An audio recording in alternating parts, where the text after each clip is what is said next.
The Justin Kinner Show, right here on 1410 ESPN Radio.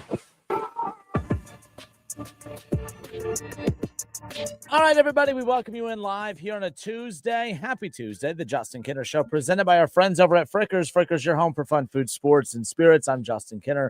937-518-1410. That's the number to call and jump in on the conversation. We have a ton to get into today. We're going to jump into some college basketball. The Dayton Flyers were in action last night, exhibition play. They get the exhibition finale win over the Falcons at Bowling Green out of the MAC, and now UD turns their attention towards the regular season. Not just UD, Ohio State, Wright State, all the teams that we keep a close eye on, Cincinnati, Xavier, all that fun stuff. College basketball season is upon us, and we'll shift our attention towards that side coming up here momentarily. Look, there's a lot of big high-profile jobs open, and when you are a team like Ohio State that just won a national championship, you're doing that because you have a pretty good coaching staff and probably have a lot of really good young up-and-coming coaches or assistants that would probably be perfect to bring a championship pedigree over to fill one of those slots. And, well, right now there's one name that's being mentioned a lot, and that is, of course, Brian Hartline. Brian Hartline is very interesting. Offensive coordinator for Ohio State. We've seen him grow and develop into one of the top, up-and-coming coaches in all of college football. Is he one of the top offensive coordinators out there? I mean, I don't know. We're still trying to figure out just who is responsible for all of the play calling. I know Ryan Day has said that that's pretty much the responsibility of Brian Hartline. One of the things and reasons that Ryan Day wanted to kind of give up some of the play calling was so that he could be more of a CEO of the program as opposed to the coach, the head coach, the play caller, and everything else that comes with it. But Brian Hartline has just killed it as an assistant coach at Ohio State for the time that he has been there. And of course, when the UC job opened up a few years ago, there was talks of, him potentially being a name to keep an eye on. And if the UC job would have opened up following this season, like many people had anticipated, that was a name that I think would have made a lot of sense. Brian Hartline going to Cincinnati as far as that's concerned. But what about Penn State? Because a lot of people there's a lot of chatter out there regarding Brian Hartline's future in Columbus. He could potentially be the next head coach at Penn State, or at least that's a name to keep an eye on. I think Matt Rule is a name that makes a lot of sense at Penn State. There's some other names. Kelly's now available after being fired, of course, from LSU. But if you really wanted to go in a different route, if you're Penn State and you wanted to, really add the layer to the rivalry between Ohio State and Penn State, you go pluck one of their best, hottest names, as far as an assistant coach is concerned. I could see them going that route. And for one, stop recycling the same names over and over and over. Going back to Kelly again, would it be a good, I think it's a beyond credible name. I still think Kelly can coach college football. I think this, did it work at LSU? Absolutely not. But we're not going to sit here and ignore the fact of what he did at Cincinnati, what he did at Notre Dame. Let's not sit here and act as if the guy can't coach football. I think he would be more than a fine replacement for James Franklin at Penn State. But a lot of the reasons that Penn State moved on from James Franklin is the same reasons that LSU moved on from Brian Kelly. So that's kind of where I'm at as far as that goes. That wouldn't make a whole heck of a lot of sense. You also don't move on from a head coach in James Franklin to go after maybe a Matt Rule or a Brian Kelly. I think if you're going to move on from James Franklin, it's going to be a complete shakeup, trying something different. And I think that Brian Hartline makes a lot of sense if they want to go that route. Now, I see a lot of people saying that Ohio State needs to do everything in their power to pay him whatever he wants to make sure that he does not leave Columbus. And as much as I value and respect the job that Brian Hartline has done, I've always been on record as saying, and I'm not anti-Brian Hartline, I just feel like that guy has always gotten way more credit than any other assistant coach that I've ever come across covering. When Nick Saban was at Alabama and Alabama would land a big-time recruit, it was Nick Saban does it again. But when Ohio State lands a top recruit, Ryan Day very rarely gets credit for his recruiting prowess. It's always the position coach that always gets credit for it, and more so than any other position, Brian Hartline, and when it comes to wide receivers. And I'm not saying that he should not get any credit whatsoever, but guys, have you ever heard of a head coach that gets zero credit whatsoever for recruiting the top players in the country? Brian Hartline gets all the credit in the world, and I'm not saying that he's not responsible at all, but at the same time, I don't think he's as responsible for it as what people want to make it out to be. I know that Ohio State has always been very good at recruiting the wide receiver position, and it definitely has taken a rise to the next level with Brian Hartline being the wide receiver coach and, of course, the offensive coordinator now. But let's not forget the offensive shift that took place back in 2017. Urban Meyer was still here. Urban Meyer, just like all great coaches do, had to make a shift philosophy-wise when it came to their approach of how they were going to coach college football. We saw it Coach K in college basketball. He was a very old-school mindset guy. He wanted 4-year program guys. He wanted guys that were going to come in as freshmen and leave as seniors. He was not a big believer in the one-and-dones. And then the teams that were the one-and-done believers started passing him by. He became a quick believer in the one-and-dones. There was the old school philosophy of, with Nick Saban and Urban Meyer, of we're going to be the ground and pound old school type of approach to college football. And then started noticing some other teams really starting to raise their level of play due to the spread offense and due just to the offensive philosophies and the new principles that involved there. Nick Saban quickly changed his tune. That's all this why you started seeing the Jalen Hurts and the Tuas and the Mac Jones, and you started really seeing these great elite quarterbacks go to Alabama and take off. And the same thing at Ohio State. We started to see a different caliber of quarterback start to go to Ohio State. And when you start to get a different caliber of quarterback because of a different attack offensively, you start to attract more offensive weapons. And I think that Ryan Day's offensive mind and his scheme and his philosophy on calling, the offense, I think that has had more to do with the influx of elite wide receiver talent than just Brian Hartline. I've always felt Brian Hartline gets way too much credit for the talent that comes in at wide receiver, because I kind of am curious to see if Brian Hartline leaves, what happens. And I think what's going to happen is nothing. I think elite wide receivers are going to continue to go to Ohio State because wide receivers want to play with great quarterbacks and they want to play in a great explosive offensive scheme. And guess what? That's my mindset as far as that goes. I think Ryan Day is more responsible for the elite wide receivers that have come to Columbus than Brian Hartline. Brian Hartline has played a big role in that, yes. But I don't know why I get so irritated when people bring up the fact that Brian Hartline's why all these elite wide receivers are coming to Columbus. He's just not. He plays a role in it. He's a great closer, does a fantastic job.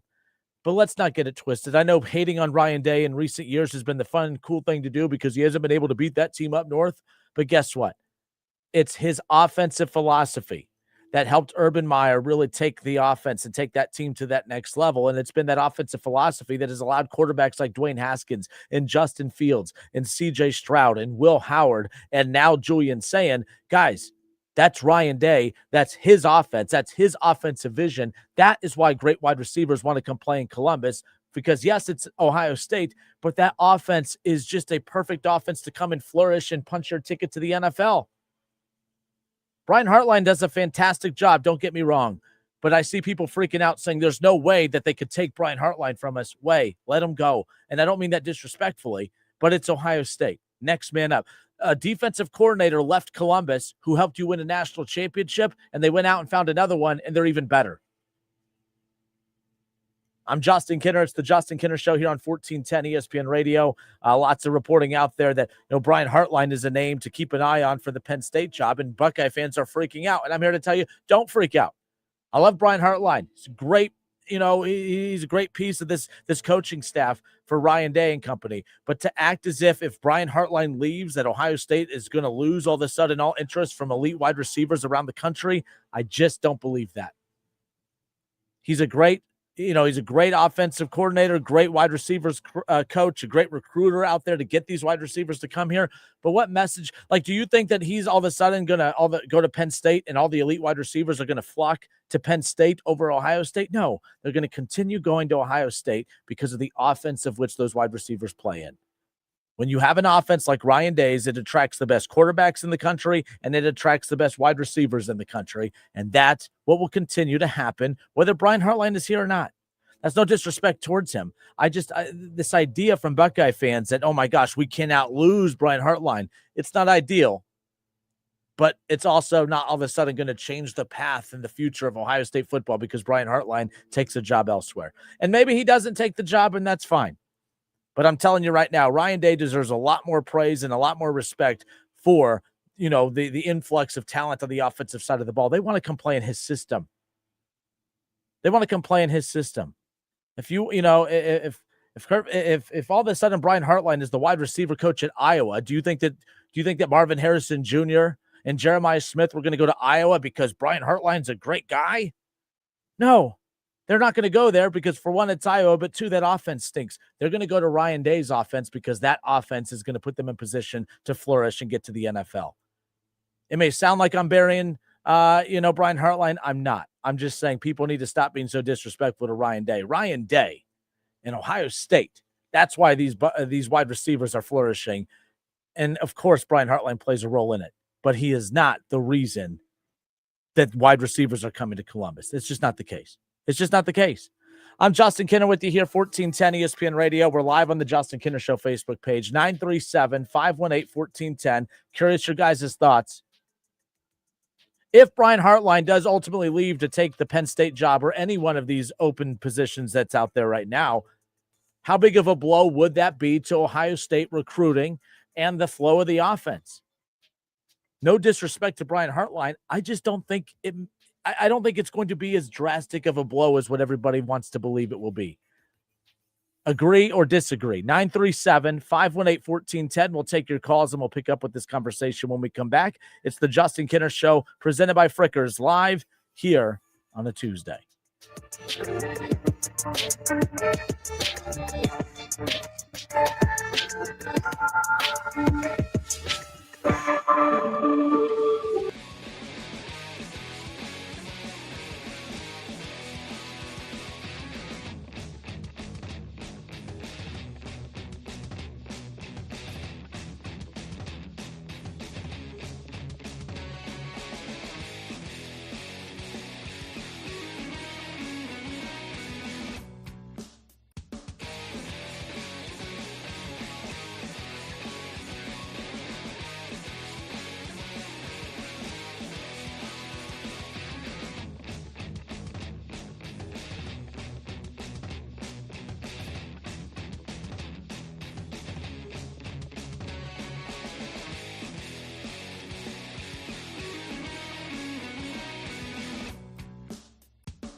Justin Kinner back with you here. Dayton's ESPN Radio 1410 Wing AM 937-518-1410. The Buckeyes coming off of a bye week, preparing for Penn State. Coming up on Saturday, noon kickoff, 10:30 pregame coverage will begin. Our Buckeye pregame coverage will also, our local pregame coverage will also be stemming from Submarine House. We will be in Piqua on Saturday, walking you right up to kickoff for the Ohio State-Penn State game. So come on out. By the way, Submarine House in Piqua, if you've been to the Kettering one, they have an awesome patio out there. They have an even cooler one over there in Piqua. I shouldn't say even cooler as if it's cooler than Kettering's, but they have a very cool wraparound patio out there. We've already done one appearance out there. Looking forward to the one coming up this Saturday. We'll be getting you registered to win some cool prizes. Cat Williams is going to be coming to Dayton in April, which is obviously far off in the distance, but we have floor seats for Cat Williams. We'll be getting you entered to win some tickets to see comedian Cat Williams in the Golden Age Tour at the Nutter Center coming up in April. We'll also have tickets to Ohio State upcoming home games for the remainder of the upcoming season. So, and then Ohio State basketball, Wright State basketball, we have plenty of tickets we'll be giving away coming up this Saturday, Submarine House in Piqua. Talking a lot of Ohio State as we sit here right now. The thing that's interesting is like, look, we all know, I mean, every Sunday when you watch the NFL, we see all the wide receiver talent that's in the NFL stemming from Ohio State. Whether it's, Chris Olave, whether it's Emeka Egbuka, whether it's Marvin Harrison Jr. We know that obviously Jeremiah Smith is going to be playing on Sundays. Carnell Tate is heading for Sundays as well here in the near future. I mean, these guys, it's an NFL wide receiver factory at Ohio State. And over the years, the big debate has been who is more responsible. And to be fair, it actually hasn't been a debate. Everyone has just deemed that Brian Hartline is responsible for all of this, that the wide receiver boom at Ohio State and Ohio State's always put really good wide receivers in the NFL. Let's not get that twisted. But it just seems like there's been just an absolute bombarding of NFL talent coming to Ohio State now at wide receiver. And Brian Hartline just so happens to be the wide receiver coach / offensive coordinator now. And he's kind of being given the credit for all of this. Like, hey, all of this has happened since he's been the wide receiver coach. And respectfully, as great of a job as I think he has done, because you could still screw it up, and he hasn't screwed it up. He's taken advantage of this opportunity and has done a fantastic job. But I really don't think so. I say this because now this Penn State job has opened up, and there are rumors circulating that Brian Hartline had taken a secret, trip over to Penn State to interview for the head coaching job, and that name is being rumored to be one of the candidates to take over for James Franklin at Penn State. And first of all, I think it's well-deserved. I think he's done a fantastic job as an assistant coach at Ohio State, but to act as if Ohio State cannot function without him is insane. To act as if wide receivers will no longer want to come to Ohio State because Brian Hartline has left, I think is absolutely insane. There is a reason that so many wide receivers and so many offensive weapons come to Columbus to play. Brian Hartline's one of the reasons, but he's not the reason. The reason that people come to Ohio State and come to, head to Columbus to obviously put their careers, their auditions on tape to be able to get to the NFL is because of the offense of which that they play in, which the offense is the product of Ryan Day. Ryan Day, to me, and it's because it's always been the cool thing to do to beat up on him because they've been losing to Michigan so much. Everyone doesn't want to give Ryan Day a whole hell of a lot of credit for a whole lot of anything any more than they have to. And let's be clear, wide receivers have always come to Columbus and played at Ohio State, but they've come in waves now. And it's not because of Brian Hartline. It's because of the offense of which Brian Hartline is, and Ryan Day runs. Ryan Day, that's his offense. That's his scheme. That scheme has led them to win 90+% of the games since he's been at Ohio State. Obviously, he can't seem to beat that team up north, but you know what? That's fine because you're paid to win national championships. They need to check that box off as well. But let's be clear. Ohio State has had one of the most consistent offenses in the entire country, regardless of who's quarterback, running back, wide receiver, offensive line. It hasn't mattered. They've always been explosive offensively, and it's because it's the offense of Ryan Day. If Brian Hartline leaves to take the job at Penn State, that's not ideal. That's not going to be something that's not felt in some capacity, but to act like we're no longer going to get the Jeremiah Smiths and the Emeka Egbukas of the world is just absolutely crazy. Wide receivers want to go play in an offense that is going to put them on display, to put their talents on display so that they can get to the NFL. they will do that in Columbus no matter what. I like Brian Hartline. I do. I really do. And I think that he deserves to go pursue a head coaching gig somewhere. And I think that he will do a fantastic job at Penn State. But this idea, and I've seen it all over social media today, you cannot lose Brian Hartline. You can. It's not ideal. I'm not advocating for it. I'm not saying that the Buckeyes don't need him. But a defensive coordinator helped you win a national championship last year, left. You found another one, and somehow is even better. So I'm just saying it can be done. And as far as the rumors circulating that he did all of this without Ryan Day knowing, that would be something. That would be a wrinkle right there that would add to the rivalry of Ohio State, Penn State moving forward, if that so happens to be the case. But who knows what's going to go down with all of this moving forward. But I saw so many people on social media freaking out today that, oh, man, what are the Buckeyes going to do if they lose Brian Hartline?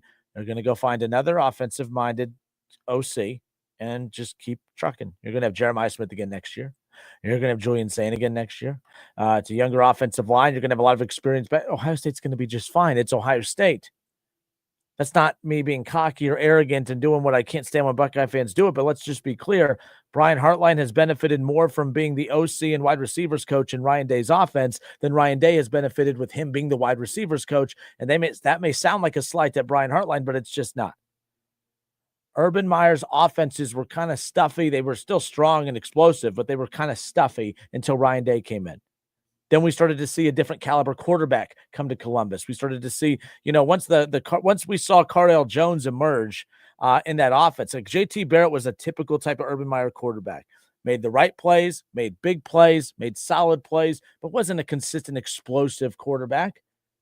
But that was the Urban Meyer type quarterback. The Ryan Day type quarterback was the Cardale Jones big explosive arm. When you look at the Ryan Day type quarterback, it was the Dwayne Haskins big explosive arm, Justin Fields. And then, my goodness, when you had the big explosive arm mixed with, and I know Justin Fields, that's a name that's not very popular around here right now, but Justin Fields with the big explosive arm and the playmaking ability with his legs, and you got that back-to-back from him and C.J. Stroud. That's why wide receivers were coming to Columbus, to play with quarterbacks with big explosive arms and big explosive playmaking ability in that offense. That's why wide receivers go to Ohio State. And Brian Hartline will not take that ability away with him if he does take a head coaching job elsewhere. Who knows what to believe about those reports? But like I said, this idea that if Brian Hartline goes to Penn State, and then I see other people saying, why would Brian Hartline leave Ohio State to go to Penn State? Penn State's one of the top college football jobs in the country, guys. Like, let's not get that twisted either. And this idea, like, that's that Buckeye arrogance that a lot of you suffer from. This idea that, oh, man, no, it's better to be a wide receiver coach and an offensive coordinator at Ohio State than it is to be a head coach at Penn State. It's okay to have pride in your program and to be a fan of your program, but don't let that cloud you to the point where you're delusional to think that being the head coach at Penn State is a lesser role than the OC at Ohio State, because that is just not accurate. And also, there's probably going to be 14 to 15 million reasons why it's a better gig to be a head coach at Penn State than it is to be the OC at Ohio State. That's just the reality of it. Brian Hartline, I don't know if he gets the gig at Penn State. Florida's open, LSU is open, Penn State is open, right? Like, all these big jobs are open. The chances of all those big jobs getting filled with big names is very slim. One of those bigger schools is going to say, let's take a shot on a hot up-and-coming coach instead of going back to the well with the recycled names. Brian Hartline's going to get one of those big jobs, and it's going to be interesting to see how it pans out. And what I mean is he's going to be successful where he goes, and Ohio State will remain successful moving forward. Ohio State is going to be just fine with or without Brian Hartline. And I got a good comedic kick out of everyone's overreaction on social media today in regards to that. I mean, I see one here. Brian Hartline will fail badly at Penn State. And I love the man. I don't think he's ready. He needs to be a real OC for a few years. That, or Brian Hartline can use his leadership, skills and his qualities and go be a head coach and find somebody who knows how to effectively call an offense and has that experience. As a head coach, it's all about a coaching staff. And if Brian Hartline could put together an elite coaching staff, he will be just fine. And who knows? Maybe he doesn't leave. Maybe he doesn't take a job elsewhere. But he should be looking. He should be trying to become a head coach elsewhere. And to become the head coach at Penn State, that's not a downgrade. What are we doing here? It's not a downgrade whatsoever. I'm Justin Kinner. It's the Justin Kinner Show, Dayton's ESPN Radio, 1410 Wing AM, 937-518-1410.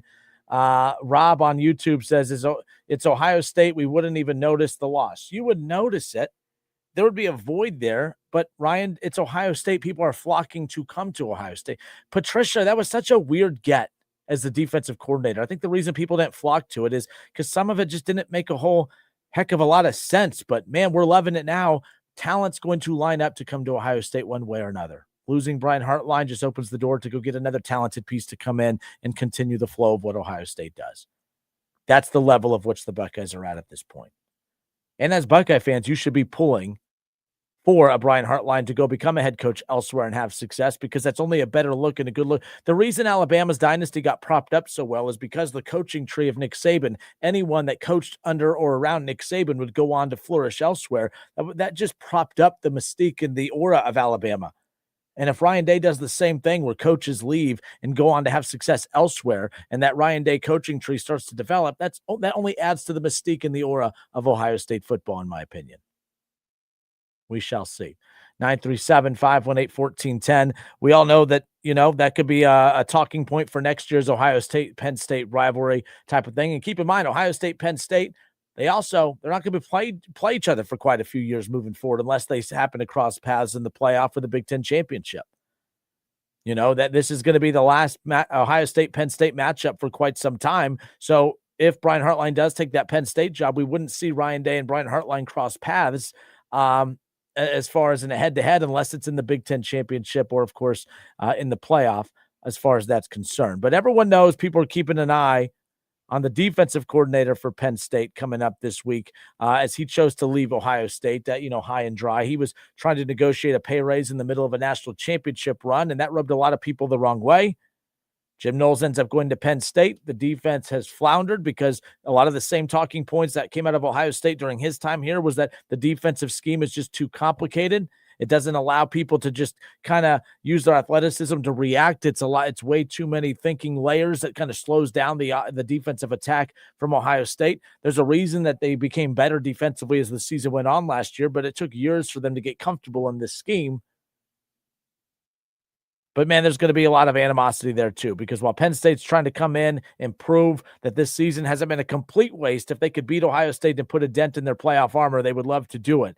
But Ryan Day and company, they're wanting to put up 50 on Jim Knowles and that defense at the shoe coming up on Saturday. Something's got to give, and it'll be interesting to see what ultimately happens. And I'm excited that we get to carry it right here on 1410 ESPN Radio coming up this weekend. Some other big college football matchups in the top 25, and we'll take a look at some of these too. How about, obviously Ohio State, Penn State. Ohio State 7-0, number one team in the country, welcoming in Penn State. ESPN Bet has the Buckeyes as a 20.5-point favorite.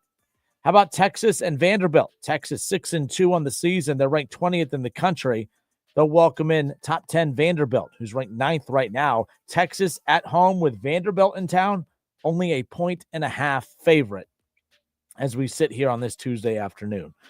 Top 10 Miami Hurricanes. They're ranked 10th in the country. They're 6-1. They're on the road at SMU. SMU 5-3. The Hurricanes are a 12.5-point favorite on the road. Louisville 6-1 on the season. They're ranked 16th in the country. They're on the road at Virginia Tech. They are a 10.5-point favorite. Indiana, the number 2 team in the country. They're undefeated.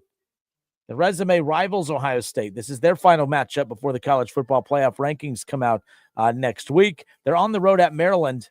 Indiana, a 21.5-point favorite. Kurt Signetti and company trying to remain undefeated and, of course, be a big talking point heading into next week's college football playoff rankings reveal. Florida been a tough year. They fired Bill Napier just a few weeks ago. They're 3-4 on the season. They welcome in number 5 Georgia. Georgia, a 7.5-point favorite on the road at Florida, 6-1, ranked 5th in the country. Georgia trying to get a big road win heading into the first playoff rankings reveal next week as well. Continuing to go down the list, Notre Dame, number 12 in the country. They're 5-2. They're on the road at 1-7. Boston College. Fighting Irish are 28.5-point favorites as we sit here today. Michigan is ranked 21st in the country. They're 6-2 on the year. They welcome in Purdue. The Wolverines, 20.5-point favorites as far as that's concerned. Tennessee and Oklahoma, a top 25 showdown. Number 14, Tennessee welcoming in number 18, Oklahoma. Both teams are 6-2. Tennessee at home at 3.5-point favorite. USC remains in the top 25. They're ranked 23rd overall, and they will be at Nebraska. USC is a 6.5-point road favorite coming up this weekend. And how about the Cincinnati Bearcats? All right. I was not high on Scott Satterfield. I thought for sure that, that job opening, I thought Cincinnati would have a coaching vacancy open to be one of the many schools looking to fill a head coaching vacancy. Luke Fickell, I thought would be a great fit to return to UC because he will be fired by Wisconsin. I thought that would have been a great opportunity for them to reunite. But the Bearcats are 7-1. Sorsby has quietly put together a Heisman type of season. He's not getting the Heisman love, but his numbers rival some of the top names being, pushed in that Heisman conversation, including Julian Sayin. But Cincinnati is 7-1. They haven't lost since week 1 in a close one against Nebraska. Since then, they've taken care of business. They're 7-1. They're ranked 17th in the country. Game day is going to be, obviously at Utah this weekend. Utah ranked 24th. They're 6-2. Cincinnati has an opportunity to really make some noise ahead of the first playoff rankings reveal next week. Utah, though, at home, a 9.5-point favorite. Can Scott Satterfield, Sorsby, and company pull off the big road upset win to make some noise in the rankings? We'll find out coming up this weekend. All right, good stuff. I'm Justin Kinner with you here, 1410 ESPN Radio, 937-518-1410. Got some UD stuff I want to talk about. The sports gambling stuff that has really just made some noise over the last couple of weeks. I mean, the FBI is involved. There's right now, across the board of college football, basketball right now, there's an investigation going on when it comes to sports gambling. There's a probe going on right now. And, well, one of the players that is potentially involved is a player that the Flyers are holding out for the time being, but he was still spotted on the floor last night with UD in their exhibition game against Bowling Green. Are the Flyers making a mistake by continuing to keep this kid on the sidelines? We'll talk about all of that and more when we come back. It's the Justin Kinner Show presented by Frickers. Frickers, your home for fun, food, sports, and spirits.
ESPN Radio.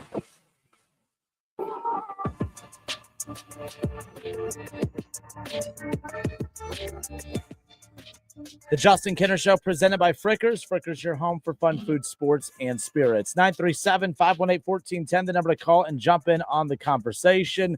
Rob, who's tuning in on the Justin Kinner Show YouTube channel, he says, is it Sanders' time in Cleveland yet? What is Cleveland going to do? They have to turn our team around. We're going to get into some Browns talk coming up in hour number 2. Appreciate you guys tuning in and listening. Again, you could take the show in many ways. You could listen, of course, on 1410 Wing AM, stream it at wingam.com, or watch us live on the Justin Kinner Show Facebook page or ESPN Dayton's YouTube channel. However you choose to do so, we appreciate it, no doubt about it. Jason Fitz, who usually joins us on Tuesdays, his Tuesday visit going to be pushed to tomorrow. He had stuff to take care of with Yahoo Sports, but we're going to talk about the Bengals' defensive meltdown this past weekend and the loss against the Jets. We'll have that for you. We'll talk about that with him. And then, of course, all this Brian Hartline noise, the possibility of him potentially, really pursuing that Penn State job. And I don't know why people are going to make him out to be the villain. I don't think Penn State's a villain for wanting Brian Hartline, and I don't think Brian Hartline's a villain for wanting to take a head coaching job somewhere. I think he deserves it. And as Buckeye fans, you should be supporting that.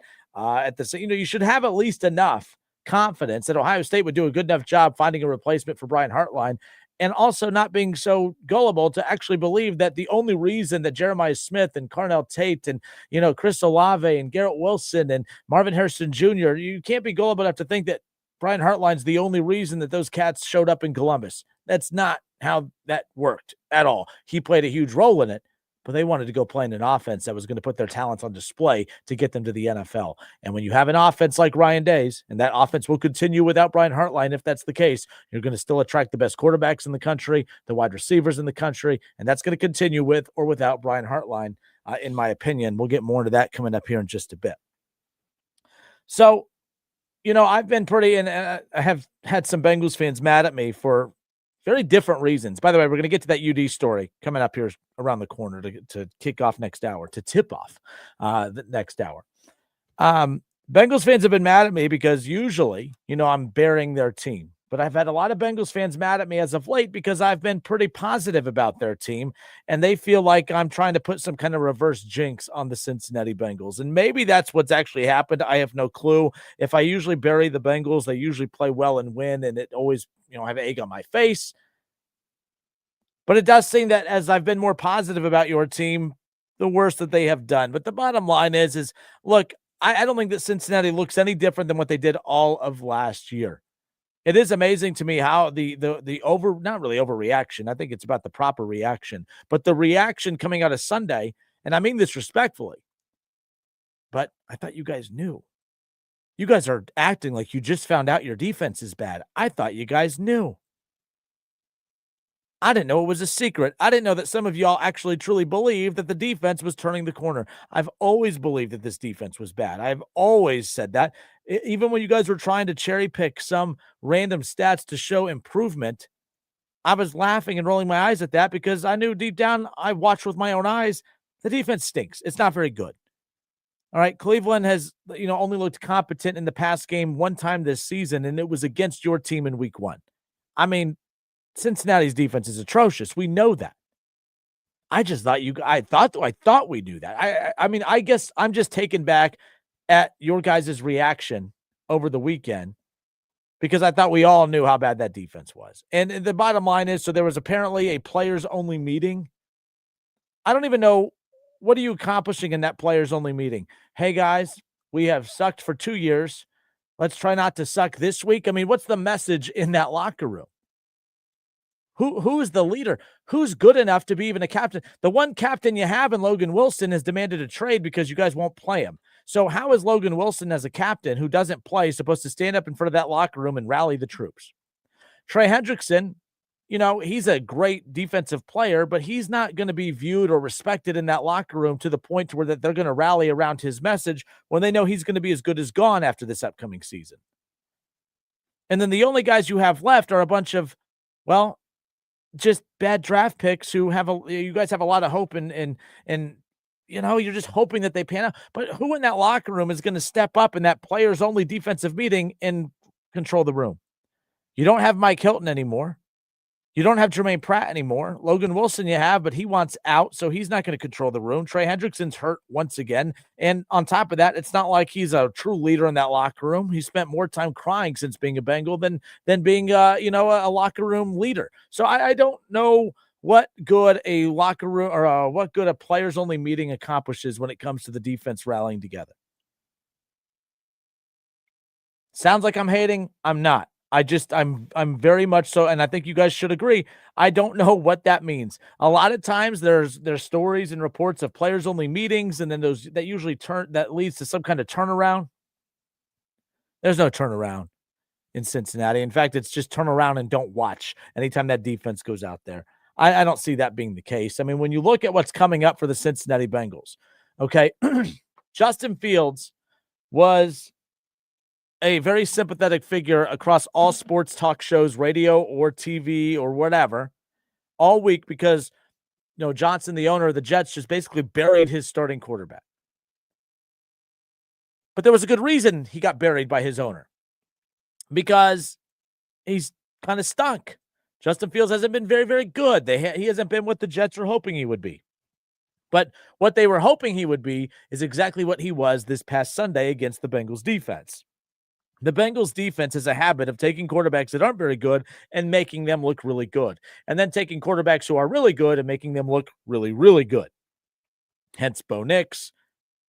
Obviously, we saw with Carson Wentz and the Vikings back in week 3 or whenever that was.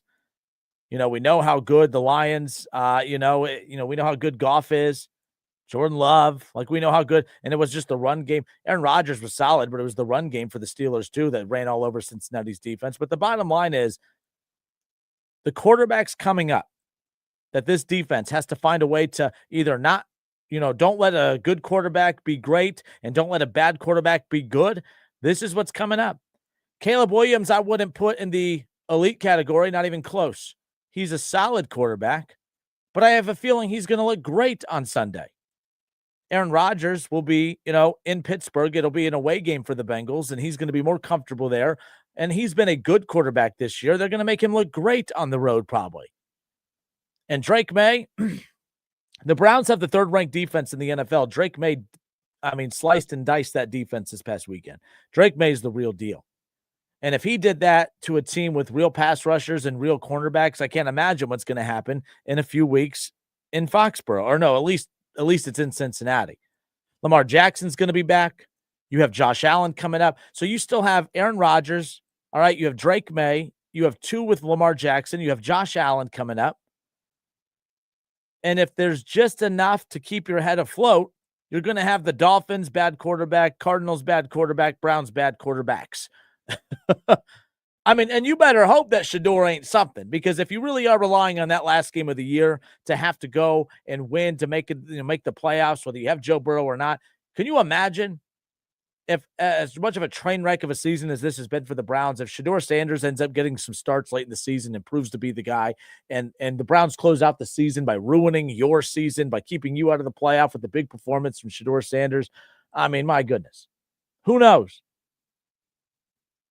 Rob on YouTube says the Flacco bandage can't solve all the issues, even though some of the fans thought so. To be fair, Rob, I thought so.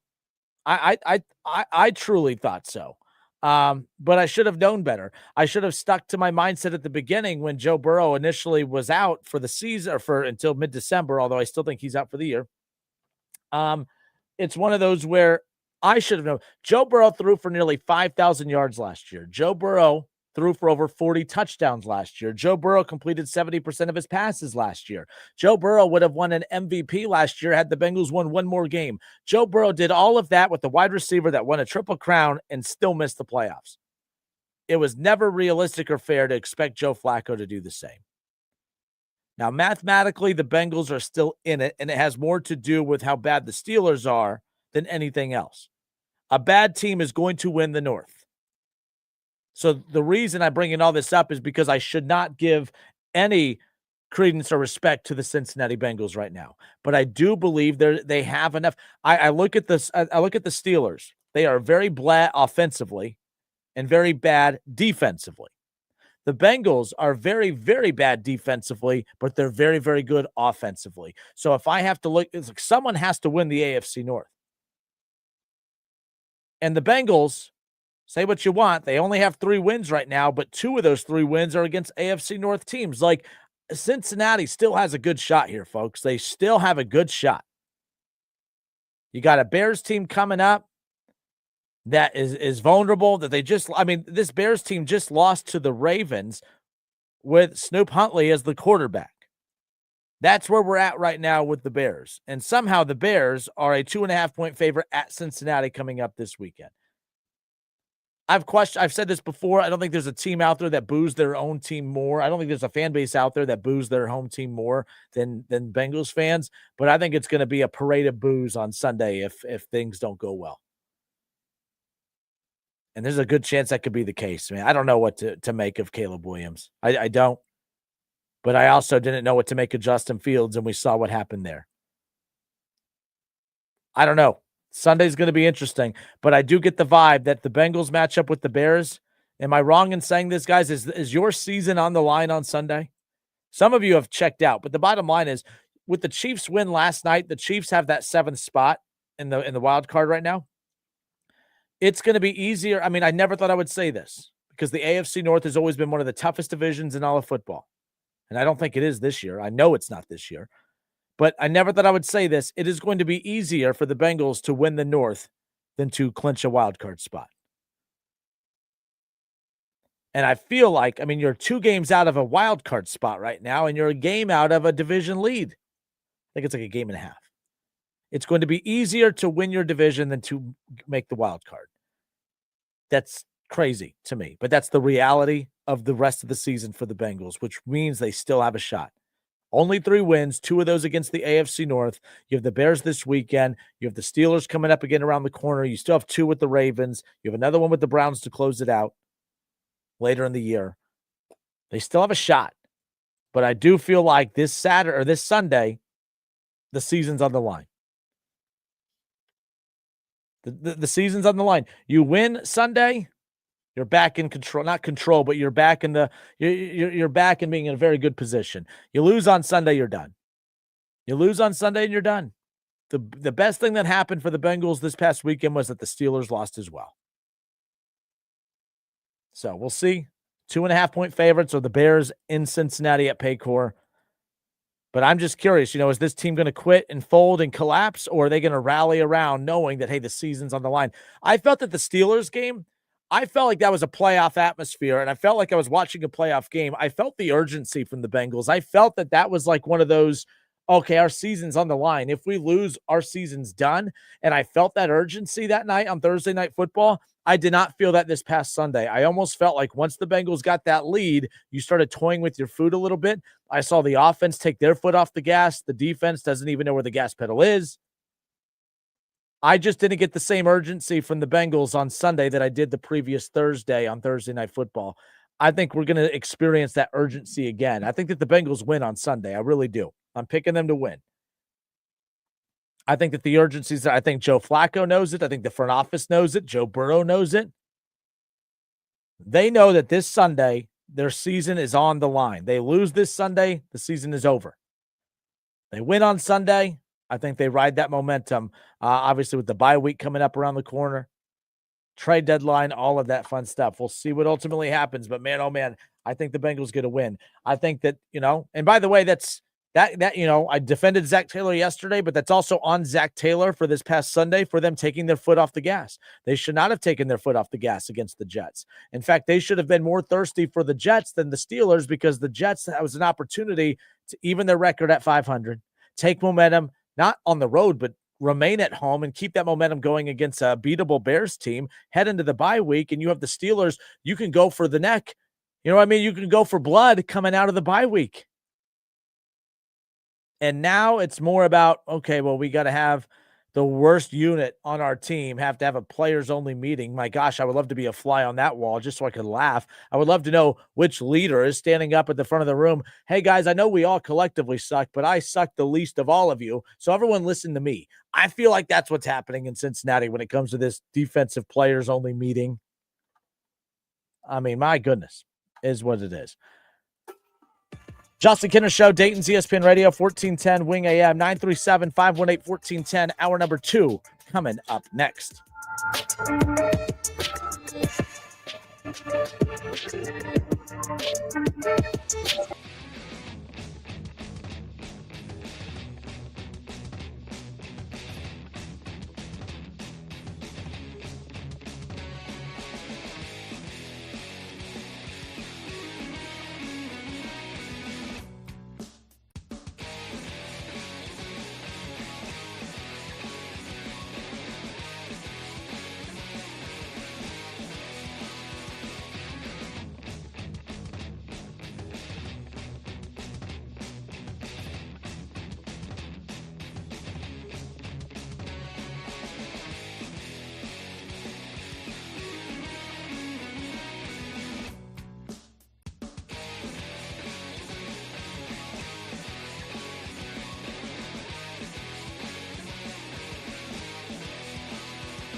Tax Relief Advocates. Real solutions for real people. Must qualify for enrollment. Results may vary. The Justin Kinner Show. Right here on 1410 ESPN Radio.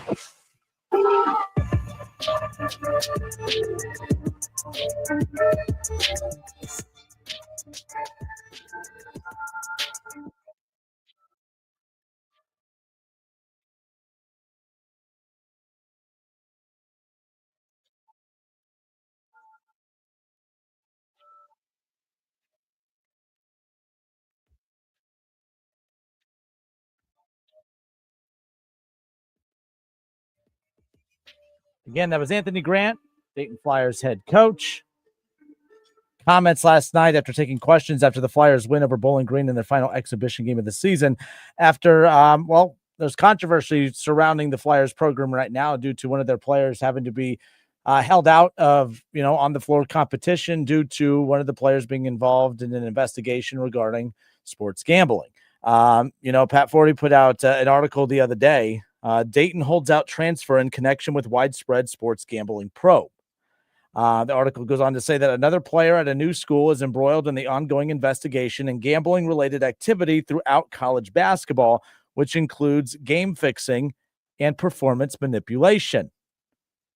Dayton men's basketball announced on Sunday night this past weekend that it is withholding Adam Njie, who is a transfer from Iona, by the way. They're holding him out of competition due to, in typical UD fashion, eligibility concerns, not being very forthcoming as far as what the real reasoning was. And technically, they were very vague. It was eligibility concerns that have to do because one of your players is being investigated for, again, game fixing and performance manipulation. Now, he is not, and this is all allegedly, he has not been found guilty of this. He has not, but his name has popped up and he is being investigated for this, which has led UD to have to hold him out of on-floor competition.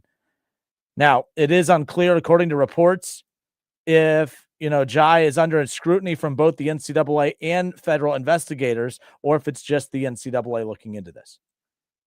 But I thought it was interesting that they are holding him out of on-floor competition. But last night, there was a lot of people chattering and noticing and pictures floating all over social media. Adam Njie was, of course, on the sidelines. He was out there with his teammates. And I've heard nothing but good things about this kid, by the way. This isn't me really attacking him, but I just think it's a bad look for the Flyers program. With everything going on in the world of sports gambling and everything else, and I remember a few years ago, Anthony Grant had the nerve to lecture everybody about how horrible sports gambling is and all this stuff. And yet you have a player that is being investigated for potentially being part of some kind of game fixing scheme. And the quote and the comments, his response last night was this: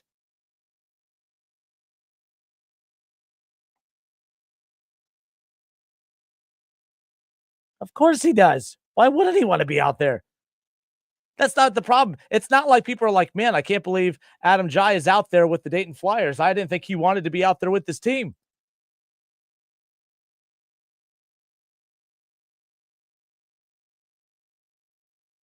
Navigate through what again? Oh, that's right. Being investigated because he might be a part of a sports gambling scheme. Yeah. And not saying that he is, but until you know that he's not, I think it's kind of the smart decision to kind of keep him at arm's length. I find this wild. I find this absolutely wild that they're just trying to sweet talk their way out of this.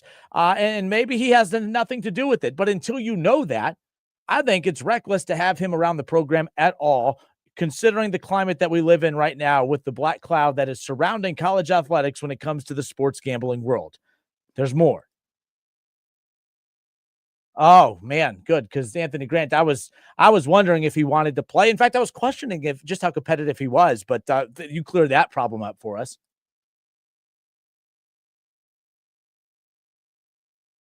So he's still able to practice. As far as that's concerned. I don't know. I find that this whole situation wild. I thought it was smart of UD to put out the statement that they did, that they were going to withhold him from any kind of on-floor competition. But then when you find out the nature of what he's being investigated for, I just can't believe that they're just talking so just nonchalant about this. Oh, he's a great kid. He's a competitor, obviously. He's a competitor. He wants to be out there with his team. I'm sure he does. I'm sure all the players that have been kicked off their teams for being involved in these types of situations would love to be out there with their teammates. And again, not saying this kid did anything wrong, but he is being investigated for it. And I think that until you know whether he did or did not do it, whatever. I will say there's a lot of noise out there surrounding Rick Pitino. Shocker. And if, obviously Rick Pitino at St. John's right now, and there's a lot of big time college basketball reporters that have put stuff out there that there is a case being put together right now that has to do with Rick Pitino. And we all thought it was St. John's, but it sounds like it could potentially be stemming back to Iona. Adam Njie, of course, was an original commit to Iona for Rick Pitino before Rick Pitino ultimately left, and that type of thing. This could be one of those, maybe anybody that was involved or not involved, but anybody that was a player on that roster is probably being investigated. That's my guess. Because if Anthony Grant and the Flyers are willing to speak this highly of him because that's the thing, like the NCAA investigation, and we don't even know if it's federal or not, or if it's just the NCAA, if they're looking into him, they have to know, like, to me, this says that this kid probably did not do anything wrong because Anthony Grant and UD, they are very, very careful about their image, and they would not, I think, go out on a limb like this if they didn't absolutely feel confident that this kid has done nothing wrong. I still think it's a gamble. That wasn't trying to be funny, by the way. That was just an accidental pun, but that's besides the point. In all seriousness, I think it's they're taking a chance doing this because Anthony Grant, with all those things he just said about him in the post game and continuing to let him still, be around the team, especially when the game was happening last night. I know it's exhibition. I don't care. What if he is found or linked to that mess that happened at Iona? And now you have to wonder, well, what involvement did he have with this team, even though he wasn't out on the floor? But like I said, to me, it feels like this is one of those. There's an investigation into a few players on that Iona roster, and they're checking out every player right now to make sure that everyone is clear of this. Maybe that's what's going on. But I would have to say, okay, I would have to think that UD feels pretty confident that this kid is going to be cleared of any wrongdoing, because why would Anthony Grant speak so glowingly of somebody that you don't even know the findings of it yet? They have to feel pretty confident that he's done nothing wrong. And I'm not pulling, I don't want the report to show that he did something wrong. But man, oh man, this is the world we live in. And, we hear about these sports gambling, messes around college athletics. And, we just think it's everybody else. And then you hear that UD is holding a player out for potentially being involved in this, not while at UD, but he is at UD currently. Shaw weighs in the chat. Is there any possibility that he'd be allowed to play? Is there any possibility that he'd be allowed to play in the preseason? I mean, what do you mean, Shaw? Like the preseason just wrapped up, though. Like he was warming. I don't even think he was truly. Was he warming up last time? There was just pictures of him sitting on the bench out there. And then, of course, Anthony Grant was asked about it in the post game, and that's what that soundbite was from. Still not a fan of it. I wouldn't have him anywhere around the program or team whatsoever until it is official that he had nothing to do with it, and we don't know the lengths of which he was involved. I mean, that article on Sports Illustrated, talked about the fact that, of course, sources tell Sports Illustrated that Njie's situation is connected to the ongoing investigation of gambling-related activity in college basketball. So I want to know, like, when they say his situation, well, what is his situation? And that's the big question mark. But until we know what that situation is, I just think it is reckless to have him anywhere around the program right now. Anything that kid touches right now could be viewed at in a different light if he's connected in any way to whatever mess happened over there. The U.S. Attorney's Office for the Eastern District of Pennsylvania is conducting a sweeping investigation of illegal gambling, game fixing, and performance manipulation in college basketball that has evolved alongside the probe by the Eastern District of New York and exploded in the headlines last week with the arrests of 34 people, including a ring of gamblers conspiring to make wagers based on inside information. The feds also arrested a trio of current and former NBA players. We all know about Terry Rozier, of course, Damon Jones, and then, of course, Chauncey Billups and the mess that he was caught up in last week. I mean, we're not even a week removed from that major sports saga that came out last week, and now there's a player that's potentially linked to this based on these reports, and Anthony Grant and company is just fine trotting him out there like it's no big deal. They didn't play him, but I would keep him at an arm's distance, man. I wouldn't want him anywhere near the program. Not until he's been officially cleared. We're not pulling your scholarship, but we just think it's best that you're not around our players in any competitive environment whatsoever, because you're assuming he's innocent. But what if he's not? You know, he could be feeding people. I mean, with all the injuries going on with Dayton right now, gosh knows what information he has that if he is involved in this, how can you trust that he's not doing something like that? And that's the sketchy thing about all of this. So I don't, when Anthony Grant's given all the BS fluff in the post game, oh, he's a competitive kid, he's a good kid, he wants to play, he wants to be around his teammates. That's swell. That's super, Coach Grant. What the hell does that have to do with why he's being held out then? Because no one's questioning that. Even if he did do something shady like this, I don't think he's a bad kid. I think, that's the problem with the sports gambling world that presents opportunities like this in front of athletes like this, who they realize, wait, I have the power to maybe sway the outcome of a few of these things that could put money in the pockets of some close friends, relatives, family members, or maybe bad people he got caught up with. Who knows? But I don't think anyone that gets caught up with this, that they're bad people. They just made a bad decision. So I'm not knocking the kid's character by any means. I just think all of that is fluff and useless information from Anthony Grant, because it doesn't change the fact that he's being investigated. And I mean, these are the things. I mean, when you read this article of what he's potentially being looked into for, it's wild. So again, he's being held, out of competition due to eligibility matters that occurred prior to his enrollment at the university. Njie's situation is connected to the ongoing investigation of gambling-related activity in college basketball. I'd keep him out. I don't want to see him on the sidelines. If I'm a Flyers fan, I want nothing to do with the kid until we know for sure that he is absolutely innocent of all of this, as far as that goes. All right, 937-518-1410. That's the number to call and jump in on the conversation. I'm Justin Kinner with you here on a Tuesday.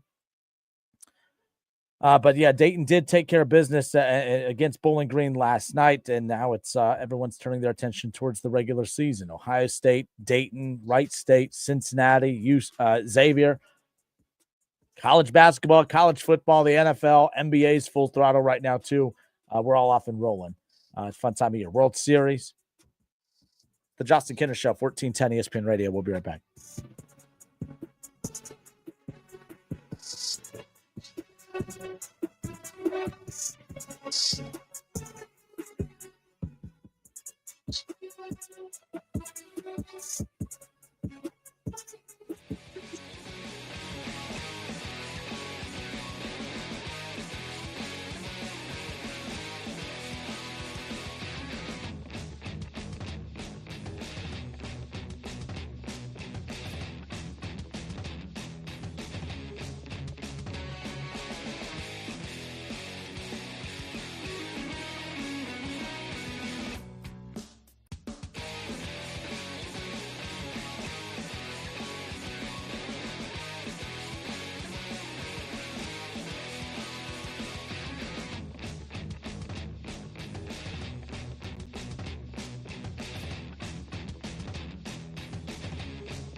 Radio.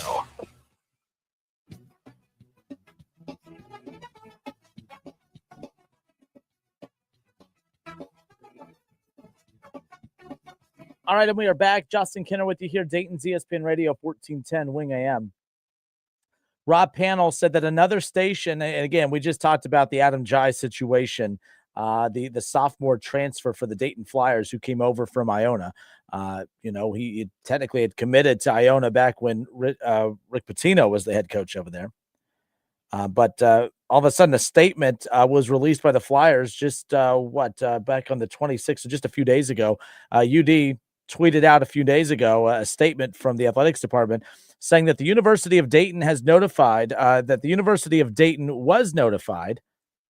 Sorry, that froze on me. There we go. The University of Dayton has been notified by the NCAA of potential eligibility concerns related to Adam Njie Jr., connected to matters that occurred prior to his enrollment at the university. In light of these concerns and the ongoing review process, Adam will not be participating in athletic competition at this time. And that's a typical UD type of thing as well. They care. I mean, every program should care about their image and everything else. But, I mean, let's be clear. I don't think that statement was very, I'm not going to say honest, because they didn't lie about anything, but it's not like they were the most transparent, right? Like, I think it would have been a lot less of a shock to college basketball fans, to UD fans, had they just come out and said, hey, this is the situation, this is what's going on, and because of that, we're going to hold Adam Njie out of athletic competition, for the foreseeable future until this investigation wraps up. That's just the most typical UD thing ever. The hoity-toity, there's just, got to make sure this was done well before enrolling here. Okay, it was not done here. No, it would never happen here. University of Dayton has been notified by the NCAA of potential eligibility concerns, and they are potential. This kid has technically been found of doing nothing wrong. They're investigating it, though. But, in the light of these concerns and the ongoing review process, Adam will not be participating in athletic competition at this time. Well, how forthcoming of you. We thought there was maybe a slight compliance issue, GPA, grades, you know what I mean? Like something. Like this had all the sounds of a thing that you would put out if, you're worried about, this kid didn't take the right classes or didn't fulfill the right class load or something, right? Like that's how they try to position it. And that's the stuff that irritates me. Just be transparent and stop with the fluff. Stop with the fluff. I honestly think I'm more mad at that than I was the actual news of what this kid was potentially involved in, because I truly believe UD had no clue that this kid was involved or potentially involved in that. So I'm not even saying UD did anything wrong there. It's unfortunate that UD finds themselves in this mess to begin with because of some mistakes that this kid may have made, allegedly made, right? We don't know. So again, I would be more sympathetic with UD had they just been more transparent from the beginning. Hey, the NCAA is investigating, a potential sports gambling pro, blah, blah, blah. You know what I mean? Just why? Why have to do this thing? Because now I think they look even sillier than had they just been, honest from the get-go. Rob on YouTube says another station said eligibility issue. Wow, not this. The gambling issues are getting bigger. Well, I'm sure that the other radio station also fulfills holding the microphone, the megaphone, to protect the image of the university and all of that stuff. And, they don't have to go that far. This was going to get out anyways, and it got out not even the next day. And I think it made UD look even worse. Oh, yeah, by the way, this little incident, it involves sports gambling, fixing games. And, they're trying to see if he did it or not. Oh, no big deal. We're just going to sit him out of a few games. And it ruffled a lot of feathers last night because he was on the sideline. Some say warming up, but he was for sure seen on the sideline, in straight clothes and sitting on the bench and stuff like that. And like I said, with the nature of what he's being accused of or they're investigating him for, as a program, for a hoity-toity program like UD, I have no clue why you would even let him near your program until he has been cleared. Just doesn't make any sense. Like I said, part of me, after hearing the comments from Anthony Grant in the postgame last night, feels like they are 100% confident that this kid is going to be found of doing nothing wrong. But imagine if he is found of doing something wrong. How bad of a look that is for the university. It just doesn't make any sense. It doesn't make any sense. 937-518-1410. That's the number to call and jump in on the conversation. Shaw, what's up? You're on live. How you doing, bud? Another day in paradise. Happy Tuesday. Happy Tuesday. My point earlier, I trying to. Do you have any idea if they've been told he's allowed to play in the allowed to be around the team during the exhibition season and stuff like that? And then once the regular season gets going, that's when he has to go away. Is there any way that's possible? I mean, with as transparent as UD is, I mean, no, we do not know that. We do not. I mean, for all I knew, this kid, flunked an exam not even 2 days ago, and then come to find out it's a much bigger mess potentially. This kid's been found guilty of nothing. Got to make sure I'm over clear on that for all you sensitive people out there. However, this is a big deal. The fact that he's even these are. Being investigated for this is a big deal. I think it's a big deal. Somehow, some way, you're tied to this in some capacity. Something has made the hair on the arms of someone stand up to where they're having to look into this. I hope he hasn't done anything. I hope he hasn't done anything like that, because that's crazy. That's wild. Yeah, it's nuts. And whenever your name is associated with an investigation like this, one way or the other, that there's typically where there's smoke, there's fire. So yeah, to be fair, so people don't think I'm just doing my I hate UD thing, because that's not the case. To be fair, based on Anthony Grant's comments last night, what it feels like to me is I'm guessing here, I think that even if one player is found to be the main culprit of fixing games, I think they have to investigate everyone on that roster. So what this says to me is this could potentially just be we're dotting all of our I's and crossing our T's. So we're just we're looking into this kid. That's all we're doing, and we would like for you to hold him out while we finish our investigation. And I think based on the comments from AG last night, what that sounds like is, okay, this is just they have to look into him. They're not looking into him because they actually think he did something. They're just having to look into him because he was on the same roster with the guys that did do this. Maybe that's what this is. I'll give that the benefit of the doubt and say that that's potentially the case. But like I said, I thought the glowing review in the post game last night by Anthony Grant, that's being done because he's very confident that this kid's done nothing wrong. He better hope that that's the case, though, because that's a bad look if not. Very much so. And if it is the opposite, then yeah, there's going to be a lot of other questions that he's going to have to answer for down the line if that does come out that he was way more involved than what he hopes that he was involved. But that wasn't the only reason I called. I was meant to call earlier yesterday, but got hung up with some stuff. It's about the Bengals stuff was what I was calling about. Oh, the Bengals, my favorite team. Yes, I know.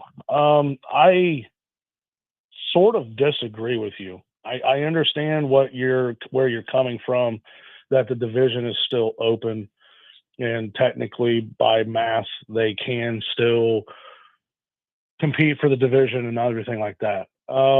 As you and I have spoke many times on and off air, that defense and what they put on the field last week, I don't know who they can beat. I'm just being brutally honest. If you're going to make Justin Fields look like that, Caleb Williams is going to come into Cincinnati Sunday, and he could look like Joe Montana, John Elway, like old school Joe Burrow.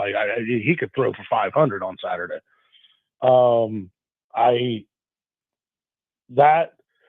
Going back to last year, and you and I have spoken about this ad nauseum on air a lot, even with the guys down in Cincinnati, I felt Amarimo needed to be fired. I think somebody needed to be held accountable for that. Where the screw up was hiring who they hired.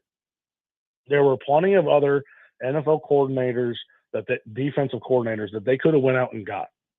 They settled for who they got, and now they're reaping the benefits of it. And I understand the youth movement and all the other BS that they tried to sell everybody, but it was never going to work. Then you compound that aspect with the fact that they don't want to spend any money to bring any players in here. So you take those two combined, and now you want to come in here this year, and you want to act like everything's different. And kind of like what you said earlier in the show, how you're shocked that Bengals fans, like, you didn't already know this. I'm kind of in the same boat. How did you not already know this? Now, I guess to meet them halfway, maybe a little bit. I don't think anybody knew that they were going to be that bad. So I guess I'll throw them a little bone there. But I think somebody needed to be held accountable. So I'm fine with the firing of the DC now in Indianapolis, and he's doing what I thought he was going to do. Yes, he was going to go somewhere else because he's a great DC, and he was going to make the Bengals look dumb. The way the Bengals wouldn't have looked so dumb was if they would have actually done something competent, but that's my screw up for thinking that the Bengals want to do something competent. But my pushback is when you say that they should have fired Lou Anarumo. Lou Anarumo is proving that everything's proven the point. It didn't matter bringing in a new DC and getting rid of the old DC because the old DC gets talent, and now all of a sudden he's a good DC again. He's been a great DC this whole time. They just weren't giving him the ingredients to be the chef that we all know that he's able to be. And what your frame of thinking is how we've all been conditioned to think in sports. Well, somebody has to go. Somebody has to get. Sometimes I just think that that's not you. A dumb way of thinking, but us as sports fans, like it's a dumb philosophy for us as sports fans just to accept that well, someone has to go. I disagree. I think sometimes like coaches need to go. Like I think Brian Kelly needed to go at LSU. I think he was a problem. There were so many stories about just the way he didn't get along with his coaching staff and a lot of the donors and like that he needed to go. Then there's times where I'm like, okay, I don't think that coach needs to go, but talent needs to be provided for that coach in the NFL more so than college because you're responsible for your talent there. But Lou Anarumo, I just thought that was a mistake from the very beginning, especially when you had sharks circling the boat. Come on, throw him overboard. We want him. That should have been the sign right there. I knew that was a mistake from the Bengals from that standpoint. Your logic, I understand it. I just disagree with it because I hate when we do that in sports. Well, some heads have to roll. Yeah, well, but then again, maybe if Cleveland would have done that, then, maybe they would have Mike Vrabel as a head coach instead of just, doing my philosophy because that's what Cleveland did, and maybe that was the wrong route to go to. I think it's somewhere in the middle. I think sometimes heads do need to roll, but I think sometimes maybe being a grown up and taking a step back and taking a deep breath and actually looking at the situation. But again, that's putting way too much credit on the Bengals front office credit. That means they would actually have to be an adult and look at their situation and handle it like an adult. So that's where I have a problem with the whole Bengals conversation is that ultimately we wind up getting into the position where we have to defend the Bengals, and they have done nothing to honor or own that type of respect, quite honestly, because at every turn, the Jesse Bates, the Adam Whitworths, and the list goes on and on and on and on and on. What have they done to garner any respect from the fan base or any other fan of the NFL, period? Because at every turn, they do everything cheap. They do everything under the brow. They do everything to tick everybody off, but yet they want all the respect and everything to garner with that. But again, moving on to another topic. Real quick, before you jump off that, the Steelers are equally as bad defensively. I think the Bengals are worse, but they're just as bad. Okay. They're just as bad. Right. Here's what the Steelers have coming up. Okay. The Bengals schedule gets easier. The Steelers schedule is brutal. They have the Colts might be the best team in football. I'm still not ready to go there yet, but my goodness, do they look good? I mean, they're like last year's Vikings team, top 10, but they are. I like the Colts in that one. They got Justin Herbert and the Chargers on the road after that. You got Cincinnati, who they just lost to. After that, Steelers, the Bears. That's a toss-up. Steelers. I'm still going to go with the toss-up because their defense makes them vulnerable. But then you got the Bills and the Ravens twice.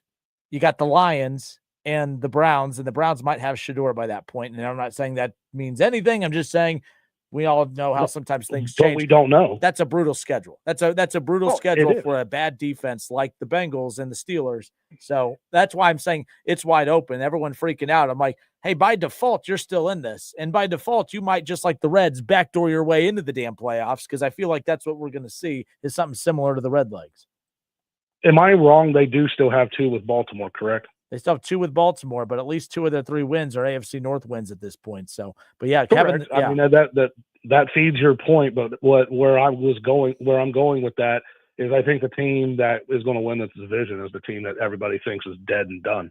I think it's Baltimore. Well, their defense. I mean, you can get Lamar back, But the Ravens aren't any different than Pittsburgh or Cincinnati, where they have their quarterback, they have their offense, but they have no defense because everyone's like, oh, Lamar's back, they're fine. That defense, I mean, they're without a lot of their secondary for at the very least, another month. That's why I'm saying they're behind the 8 ball. So I feel like they're all on the same starting block. Aaron Rodgers, Joe Flacco, Lamar Jackson. It's weird putting Flacco in that conversation, but offensively they click. So yeah, right. I think they're all in the same race right now, as wild as that sounds. The Browns are the only real AFC North team. Hard-hitting defensive football, baby. Yeah. Bunch of softies, yeah, exactly. You know, the finesse football. Maybe they should get a stadium. Maybe they should get a dome. How about that? But moving on, like I wanted to bring up something with college. Question for you. How many open spots right now do you think are open for the playoff? I know the CFP rankings haven't came out, and I know you've never brought this up, and you probably never even thought about it. But I heard it on another podcast earlier today, and I just thought it was a very interesting question. So I have to see it. Like what makes it like it's not like it used to be, to where it's just the top 12 teams.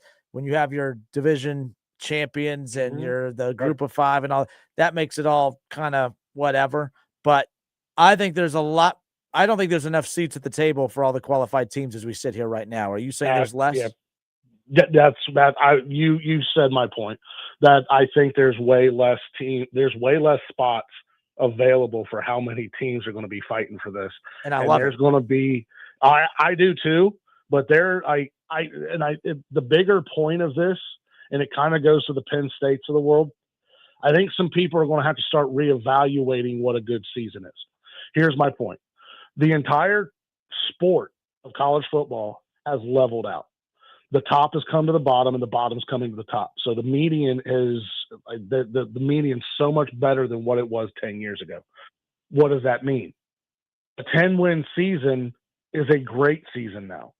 And a 7-8 win season, yes, our brains are formulated to understand, that's not that great of a season. Well, that's back in the bowl season. Nowadays, with everything the way it is and how the sport has flattened out, I think people are going to have to start wrapping their head around a 7-8 win season is better than what a lot of people want it to be, because there's a lot, like kind of what we're talking about, where there's more teams fighting for fewer spots than what there were before. Yes, 12 sounds bigger, but there's actually fewer spots. Like you and I think you guys were kind of talking about it in January last year with the conference championship games and stuff like that. Like those are basically 2 spots per conference that are already taken care of, except for the ACC and the Big 12 and yada, yada, yada. Now, Big 10 and the SEC, that's 4 spots already taken care of right there. So now we're down to 8. Throw in Notre Dame, now we're down to 7. You can see where I'm going with this. The list keeps getting smaller and smaller and smaller. At the very time that they fired James Franklin, I thought it was a good move. The farther this goes away and the farther we move away from it and the emotions going away from it, I'm actually starting to question whether Penn State did the right thing or not. No, they made the wrong. I think the timing of which they did it messed up, because here's what happened. It's, oh crap, we know we're moving on from our coach at the end of the year, but they just did that now. Now we need to do it so that we can get a jump start. Like I think it created a panic ripple effect across college football, because that's a big name and a big program to fire a coach in the middle of the year. Now we're numb to it. A few weeks later, Bill Napier, obviously Kelly, right. This is just normal now to do it in the middle of the season. But I will say, if they don't fire James Franklin, I don't know how many of these other firings would have happened at this point. I think Kelly would have for sure gone after this year. I think Napier was for sure gone at the end, but I feel like the domino that fell, James Franklin, led to this chaos more than anything else. I see your point, but I think Florida and LSU would have happened anyways, because God, we're so boring now. I remember back in the day when we would have been, you're boring me. Jesus Christ. I see your point, but no, my gosh, this is just horrible radio. But on that same topic though, I think Penn State's the 3rd best available job now because of the Florida and LSU job. Which is why I think it increases the likelihood that Penn State goes after, Brian Hartline. I know you disagreed with that earlier. or some type of coordinator or some type like that. Maybe it's not Brian Hartline, but I completely agree with you that it's going to be an offensive coordinator, a defensive coordinator. I lean offense because that's what they've been struggling with for the most part of the last 10 years. So I think they're going to want to bring in an offensive mind. That's why I kind of lean towards the Bills offensive coordinator. I think it was the Bills owner who paid the money to get rid of James Franklin, and I think he's the one that's going to be forking Brady into becoming the head coach there. Just like I think, I'm trying to remember, I think the Lions defensive coordinator is one of the high names that's listed for the LSU job. I think, like, everybody keeps thinking big names are going to be going to these jobs. I don't think that's what it's going to be. I think they're going to want younger names because they just paid $50 million for these buyouts. I think you could pay, I'm just using his name, but I think you could pay Hartline $7.5-8 million to come 100%. Be your head coach, as opposed to, oh man, if I get Nick Saban's actually interested in this. Damn, now we're gonna have to do 15 to 20. Yeah. So like all those schools, no, you're right on that. And my hot take for the day, and this is gonna be a very hot one, and it's already pissed off some Buckeye fans. Hartline, I think is slightly overrated. I think he's slightly overrated. I don't care who hears it. Everyone acts like the only reason receivers go to Ohio State is because of him. That's not true. They go to Ohio State because of the quarterbacks that play there and Ryan Day's offense. Ryan Day's offense and the quarterbacks and the receivers will continue being there post, him as far as that's concerned. And also, he's not a real offensive coordinator. Like the true value is not yet been established yet. And the Buckeye fans crying and saying there's just no way we can lose him. I'm just saying I'm not crazy. I'm not over the line crazy about Hartline and acting like, oh man, they just can't function without him. I just don't believe that. So I guess maybe here's where our, not argument, but I guess here's where our disagreement will come in. I don't remember Ohio State now. Check me if I'm wrong. I don't remember Ohio State getting wide receivers at a clip like this. I don't. No, you're right. But when they started getting them, it was right around the time Ryan Day took over and they changed the entire offense. And that's when the different caliber quarterbacks started coming. That's when the different wide receivers started coming, because no wide receiver wanted to come play in I can't wait to watch the quarterback run triple option the entire time and play with JT Barrett. No, I think all that completely shifted. And you mean to tell me, Brian Hartline, if you send him to Iowa, that all of a sudden everyone's going to follow him over there? You think all of a sudden you think all of a sudden the receivers stop going to Ohio State and follow him to Penn State if that's the case? No, I don't think that. I think, again, two things can be true at the same time. I agree with you. Brian Hartline isn't the only reason why all those players are coming to Ohio State, but I do think he's part of the reason why they are. And now, so will the next wide receiver coach. Because guess what? The next wide receiver coach will do the same thing. You're going to come to Ohio State. You're going to play for Ryan Day, who won a national championship. You're going to play in an offense that is going to put you in the NFL. And, all the money that Hartline was handing out, I have that same money to hand out as well. Guess what? You're going to come to Ohio State. It ain't going to stop, Shaw. It ain't going to stop. All that is true. But at this level, like what I'm talking about, instead of getting the Jeremiah Smiths and the Abukas and the Tates all basically in a 3-year run, now you're getting the second or the third guy instead of the number one guy 4 or 5 years in a row. So your wide receiver room is nothing but the number one wide receiver for the last 5 years. Why are we willing to give him that credit and not Ryan Day that credit? I'm not disparaging that it was Ryan Day at all, but I'm not going to sit here and act like Brian Hartline didn't have anything to do with it. Oh, no, I didn't say he didn't. I said he played a role in it, but he's not the roller. Well, he's not the 100%. And I know receivers, people will find clips of, I came here because of Brian Hartline. Please, let's take Ohio State's NIL money away. Let's take Ryan Day's offense away and the quarterbacks that come to Ohio State. Let's take Columbus away. You're not You're not there for Brian Hartline. You're there because Brian Hartline's there, and everything else comes with it. Nonetheless, but I wish we could argue more, but I'm out of time. No, you're good. I'll get out of here. Go Blue. Yeah, you maybe you should get a Brian Hartline, Shaw. Maybe you should get a Brian. If you think he's so magical, let's get Brian Hartline over to Michigan and see all the wide receivers flock over there. Like I said, everyone was convinced that I'm just saying I'm not saying he's bad. I just think I think people drool over him, and I don't get it. I don't get it. I think Zach Smith could have remained the wide receiver coach, and I think Zach Smith, if he didn't have all his off the field drama, I think he would have been able to benefit from all of that the same way that he has, that Hartline has. And if Hartline leaves, you're going to bring in another wide receivers coach who's going to get to go out and bring and sell Ohio State, Ryan Day's offense, the quarterbacks, winning a national championship, all the NIL stuff, the fact that it's Ohio State. I think it's just, as long as you don't crash the boat, I think anyone can go there and have the success that Brian Hartline has had. Now, if he was just this amazing offensive coordinator and this, he had this offensive scheme that was just bar none the best in college football, then that's different. But he doesn't even have that. You know what he's running? Ryan Day's offense.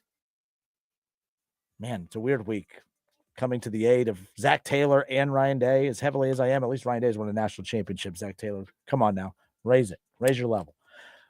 Justin Kenner, 1410 ESPN Radio. The Justin Kenner Show, right here on 1410 ESPN Radio. Did you know